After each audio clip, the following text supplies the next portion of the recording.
കാഞ്ഞിരപ്പള്ളി ഇരട്ടക്കൊലപാതക കേസിൽ പ്രതി ജോർജ് കുര്യന് ഇരട്ട ജീവപര്യന്തം. കോട്ടയം സെഷൻസ് കോടതിയാണ് ശിക്ഷ വിധിച്ചത്.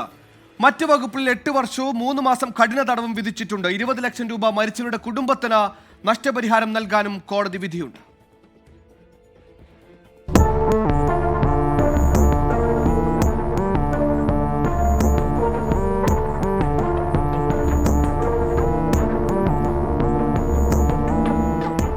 IPC 302 കൊലപാതകത്തിനാണ് ഇരട്ട ജീവപര്യന്തം വിധിച്ചത്.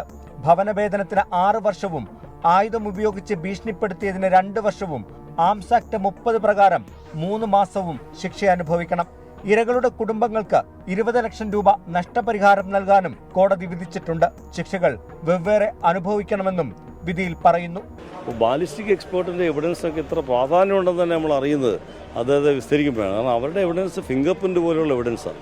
അപ്പോൾ അദ്ദേഹത്തിൻ്റെ എവിഡൻസ് വളരെ ഒരു ഗുണം ചെയ്തു ഈ കേസ്. കാരണം ഈ തോക്കിൽ നിന്ന് തന്നെയാണ് ഈ തോക്ക് കൊണ്ടല്ലാതെ വേറൊരു തോക്ക് കൊണ്ടും ഈ വെടിവെക്കാൻ പറ്റുകയെന്ന് അദ്ദേഹം കണ്ടു. പ്രധാന സാക്ഷികളടക്കം കൂറുമാറിയ കേസിൽ ബാലിസ്റ്റിക് റിപ്പോർട്ട് അടക്കമുള്ള ശാസ്ത്രീയ തെളിവുകളാണ് നിർണായകമായത്.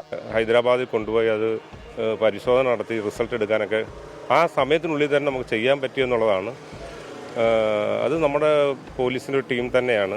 1.5 വർഷം നീണ്ട വിചാരണ നടപടികൾക്കൊടുവിലാണ് കോട്ടയം സെഷൻസ് കോടതി വിധി പറഞ്ഞത്. 2022 മാർച്ച് 7-നായിരുന്നു സഹോദരനായ രഞ്ജു കുര്യനെയും മാതൃ സഹോദരൻ മാത്യൂസ് കറിയെയും പ്രതി ജോർജ് കുര്യൻ കൊലപ്പെടുത്തിയത്. സ്വത്ത് തർക്കത്തിന്റെ പേരിലായിരുന്നു കൊലപാതകം.